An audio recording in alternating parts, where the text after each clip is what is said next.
It was a gastropod hybrid, not clickbait.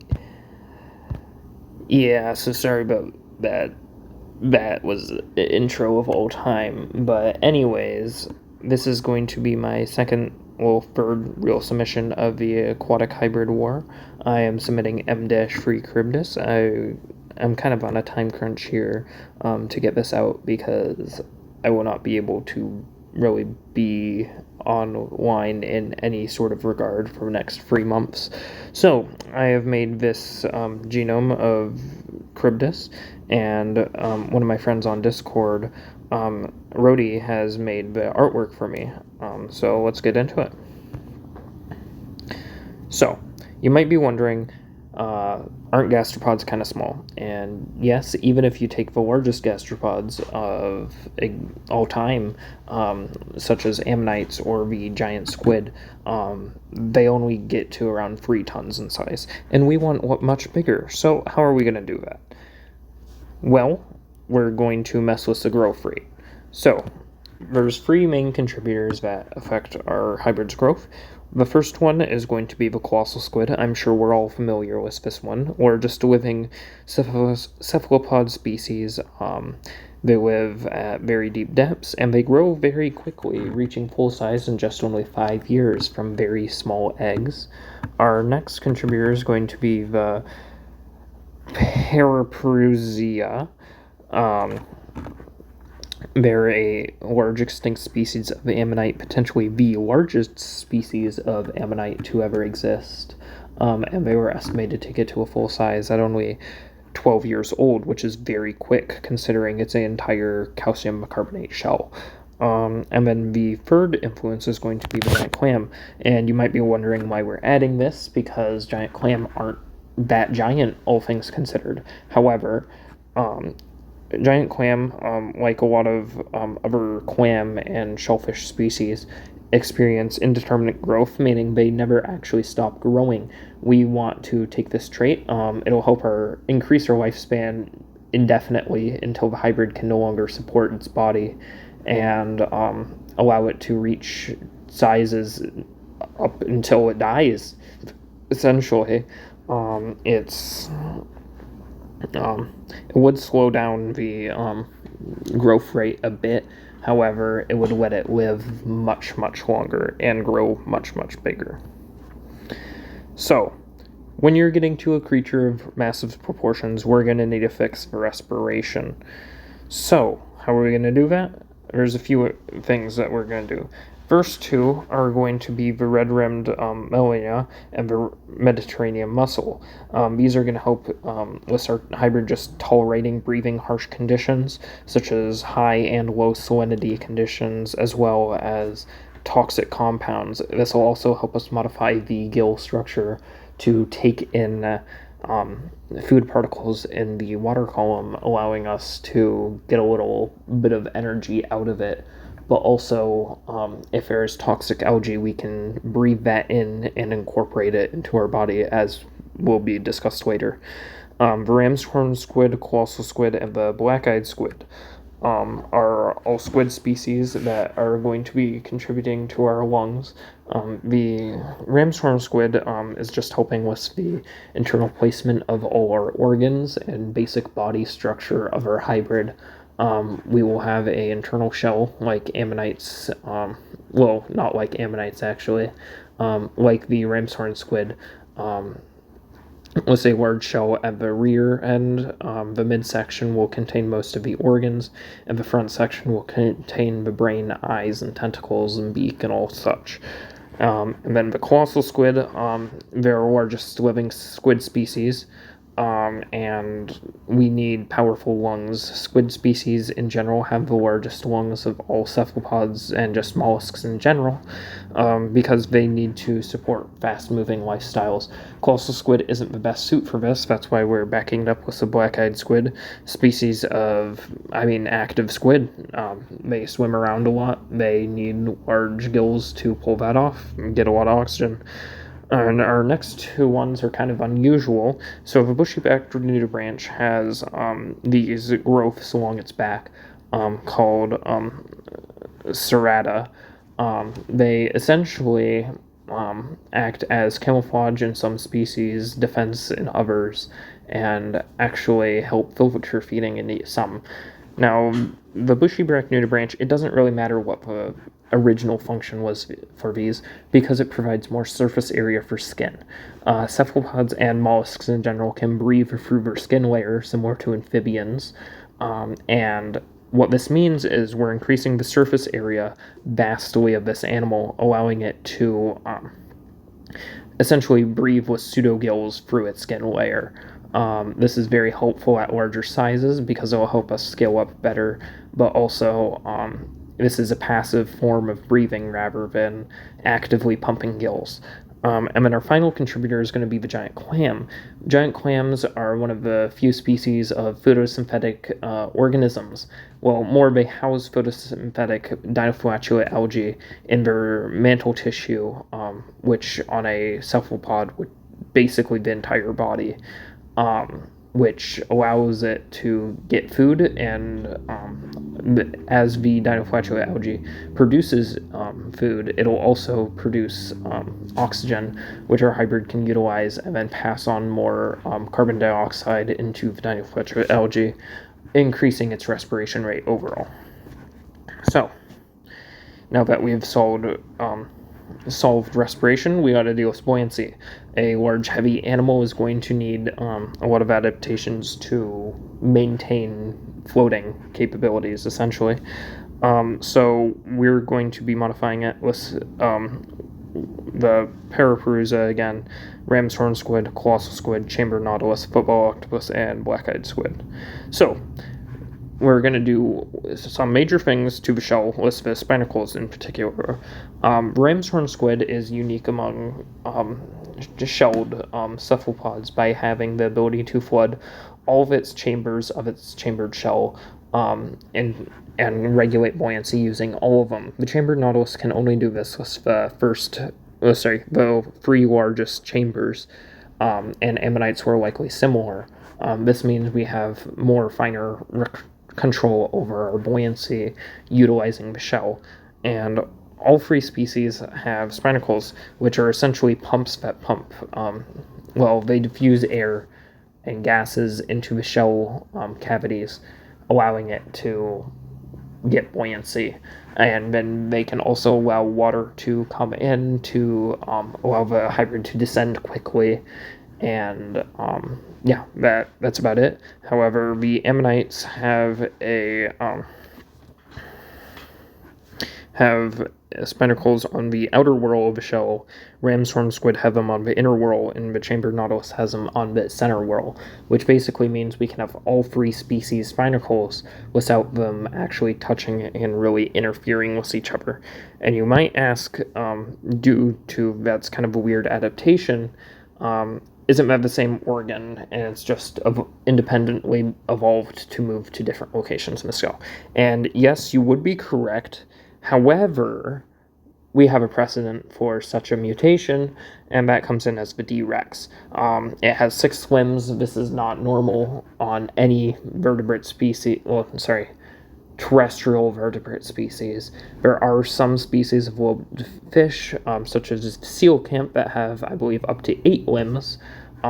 Basically, we evolved from four-limbed lobed fin fish, as well as pretty much every other terrestrial vertebrate that I know of.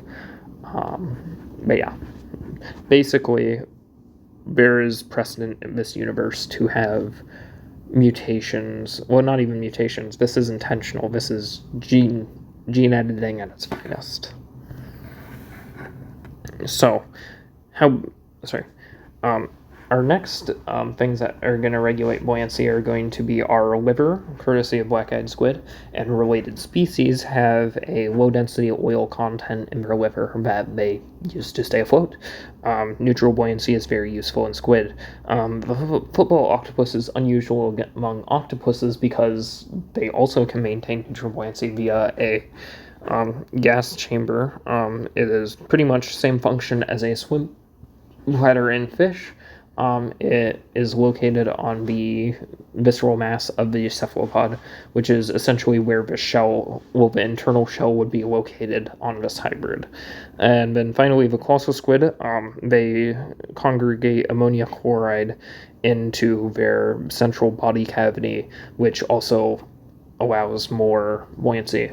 And you might notice I didn't use something like the Dumbo octopus here, even though they do have a separate function of buoyancy, and that is because they have a low-density compound spread throughout their entire body, which does, granted, really good for buoyancy and could probably maintain buoyancy on any size of animal. However, the main issue with that method is it will interfere with our muscle tissue and reduce overall power, speed, all that jazz, and we can't have that in a combat animal. So, how big can it get? This animal could easily grow with a shell weighing 700 kilograms and a total body mass of 350 kilograms in just 12 years. This is in line with the largest ammonite species in the world, well, that ever existed. And at this growth rate, it would probably hit 10 tons within 17 years. However, animals that experience intermediate growth slow down as time goes on, so after it hits that 3-ton range, it's going to slow down a lot. It will continuously grow throughout its lifespan, however, it's probably only hitting 10 tons in about 30 to 40 years. This doesn't have a real maximum size limit. Theoretically, it could get more than 10 tons. However, for purposes of calculation, we will be going with 10 tons. If we go too much higher than that, it might not, well, it might function perfectly fine. However, it's not going to be able to really go up and down in the water column. So, next section is going to be how it kills things. So, we have discussed the size. How does a cephalopod kill its prey? So, cephalopods, like all animals, have some form of biting mechanism. Cephalopods, it is the beak. So our main contributors that are going to be influencing the beak are going to be the black-eyed squid and the Humboldt squid. Black-eyed squid hunt prey that is actually larger in size than their bodies, and they have a specialized beak to doing this with a lower beak that is large and blunt, and a upper beak that is smaller and sharper. This is useful for hunting larger prey. And then the Humboldt squid is being added here to reinforce the beak structure. They have some of the highest estimated bite forces of all cephalopods at around 4,000 psi, easily able to crush through bone and flesh. This is actually about the maximum compressive strength of chitin, though. So, what's that bite force actually going to be? I did some math using just general scaling laws with math. Yeah, general scaling laws are cool. It's not too perfect, however, this is going to ballpark an estimate of about 26,000 newtons, and then our psi is going to be around 4,400 psi. And the reason it's not much higher than the Humboldt squid, despite having much more force, is because we actually have to blunt our beak and make it thicker, actually, because, as I mentioned, chitin isn't the most durable materials in terms of compressive strength. So if we want to have a beak that is capable of withstanding this kind of muscular force behind it, it must be thicker and blunter. We do have species of cephalopod, such as the chambered nautilus in our genome, that have blunter beaks, primarily used for crushing hard-shelled prey, and we will be using this to essentially thicken our walls of the beak so it doesn't shatter on us, but it would reduce the psi in turn. So, you might be concerned that the beak isn't enough to break through the armor of an animal. And I mean, that's a good point. It's probably not going to get through like Dunkleosteus armored plating if it's not like perfectly lined up, right? So how are we going to solve that? We're going to solve that with the radula. Many people might have heard of radula because it is a fleshy tongue with a bunch of teeth-like structures on it. These aren't actually teeth. They're a separate evolved structure, completely separated from teeth by millions of years. I do not like it when people compare it to teeth, but that's fine if you want to. So we will be modifying radula with our main influence, and you might all recognize this organism because this is a very powerful and strong contributor used in many land vertebrate hybrids. I'm talking none other than the common limpet. The common limpet has gophite in its teeth, radula, which is one of the strongest, if not the strongest, biomaterials in existence. Granted, this mechanism isn't the same as how shrews get iron onto their teeth. However, because we are a cephalopod primary base mollusk in general, our hybrid can actually use the limpet's radula properly. It basically makes the radula overall stronger and able to chip down at any material that's not as tough and durable, which is all of them. If it's bone, it can easily get through that.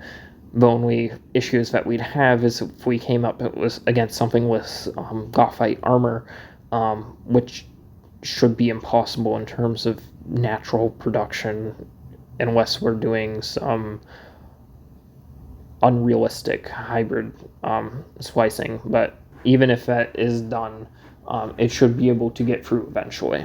So, how many licks does it take to get to the center of a Tootsie Roll Pop is the real question. So, you might be asking, how does a cephalopod get iron to get on its radula? The limpet gets it from essentially licking certain rocks that have iron content in them as it scrapes off algae, and then it processes that into the gophite material that we all know and love. And my answer to that would be, it's a really simple solution. We use blood. Blood has a lot of iron in it, and if we're eating vertebrate species, then it will give us blood in our system that can be processed down. So, Charybdis, it's not a herbivore. It will and can and will eat other organisms, usually larger ones. So, now you might be saying that an animal isn't going to sit there and let us lick it to death, and that's a good point. So that gets us into our next section, tentacles. Tentacles are known to be very effective at grappling things in cephalopods. They're pretty much known for it. So, our main influences are going to be the Humboldt squid, the big fin squid, colossal squid, glowing sucker octopus, common octopus, and the mimic octopus. So, for the primary structure of the tentacles, we are using the colossal squid, Humboldt squid, big fin squid, and mimic octopus. The colossal squid is just a very large cephalopod that helps us operate these large structures at scale. We need them to operate at large sizes. The colossal squid is closest to our target size range, so that is used as a kind of base framework. Then we're modifying it with the Humboldt squid. They are fast-moving, large, active predators that swim through waters and grab prey very quickly. They're very powerful as well, and just overall powerful animals with tentacles nearly made of 100% muscle tissue. The big fin squid has some of the longest tentacles of any squid species, if not the longest, ranging to 15 to 20 times the length of the mantle of a squid. We do not need it nearly as long as this. Our target range is 2.5 times our mantle length. However, this will also be used to get all 8 tentacles to roughly the same length. So we don't have 2 large predatory feeding tentacles. Instead, we have 8 long tentacles instead. And then finally, the mimic octopus will be used to help our fine motor control.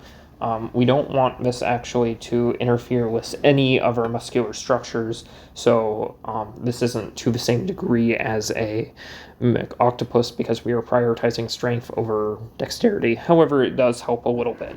And I forgot to mention this, the colossal squid also provides the squid's giant axon. Normally this is located on the siphon of a squid to allow it to contract its siphon extremely quickly to allow bursts of speed. And it's essentially just a giant neuron that allows much faster transmission speed because a larger neuron,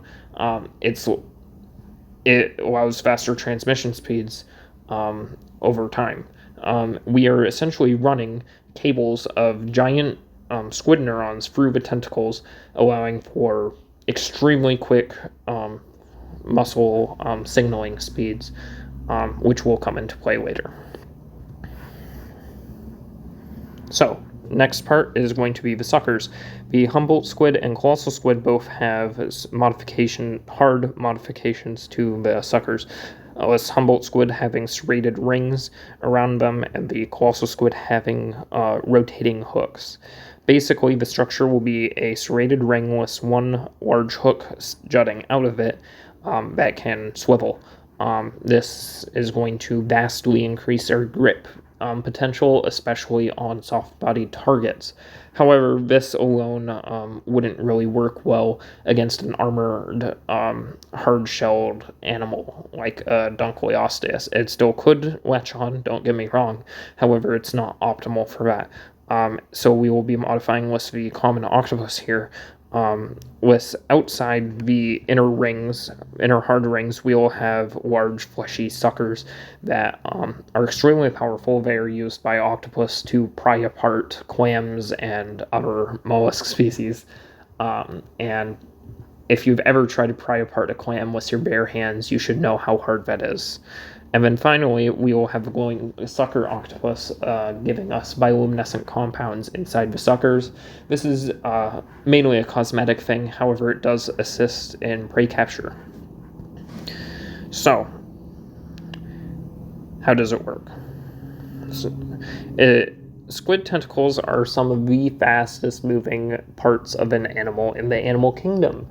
Mid-sized squid that are a few feet long can fully extend their tentacles in less than a second, with an acceleration speed of 150 meters per second.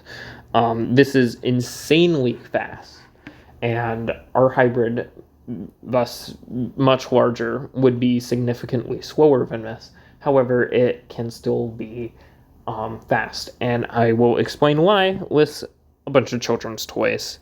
So, rubber band guns, when you fill gloves with water, and Chinese finger traps.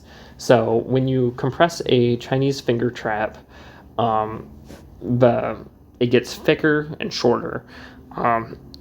Hydrostatic skeletons of cephalopods and other species with such skeletons have essentially long fibers that run the entire length of the tentacle, and then ring-like fibers that run in circles around it. This allows the long rods to essentially pull back full force, essentially shrinking how long the tentacle looks. And this will coil it back like similar to a chameleon tongue or a rubber band gun, creating a ton of tension and making the tentacles thicker and shorter. Now, the second part of this process, since we have a large fluid-filled mantle, our hybrid is essentially forcing all the water content out of the fluid content out of the tentacles and into the mantle. kind of ballooning it up like a rubber glove filled with water. And then when it let's say and then the internal shell acts as kind of an anchoring point for these tentacle muscles. When it needs to shoot these tentacles out, it can use the giant axons located in the tentacles to send signals across the entire tentacle extremely quickly, fractions of a second, to contract all the ring-like muscles on the tentacles. Like the Chinese finger trap, when it stretches out, it grows thinner, forcing it to grow longer. And then at the same time, it releases the long muscles that are attached that go the entire length of the tentacle, releasing them like a rubber band.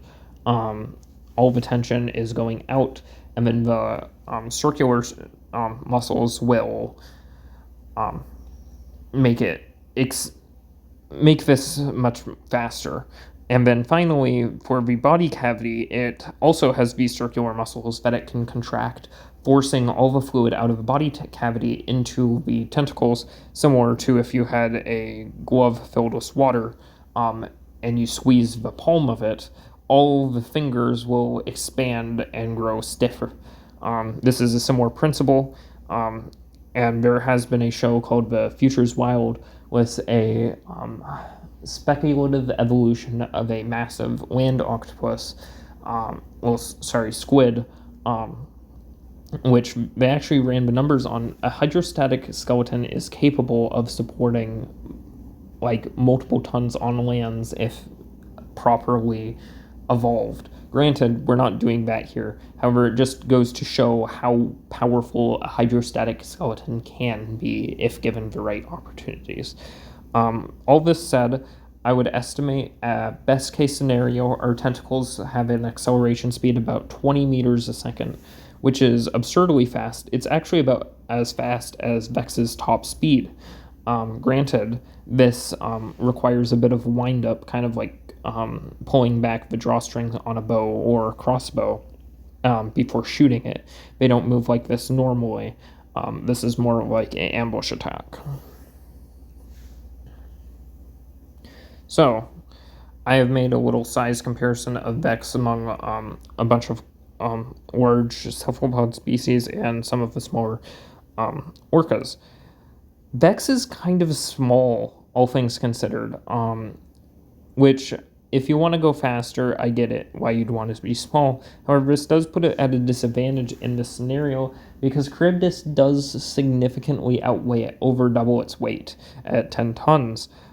Its tentacles are also extremely long in comparison as well, being able to fully extend in about, I think it was just a second. And Vex does not have the type of reaction speed to deal with that. The suckers are extremely powerful and able to leave deep lacerations on sperm whales on just the colossal squid alone. This species has larger hooks, stronger suckers, and more powerful tentacles than what damages sperm whales. Vex just doesn't have the type of armor to resist this.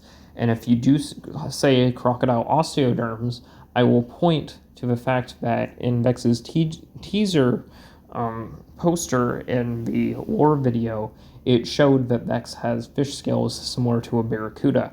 I don't know what's up with that. However, even if it did have crocodile osteoderms on the entire body, it should be able to grab onto that and leave deep wounds, or at the very least, hold it down, because the tentacles of the Charybdis in total weigh 2 tons. This is essentially 2 tons of pure muscle tissue versus Vex, a 4-ton vertebrate, which means a lot of that mass is actually going into the skeleton and the organs.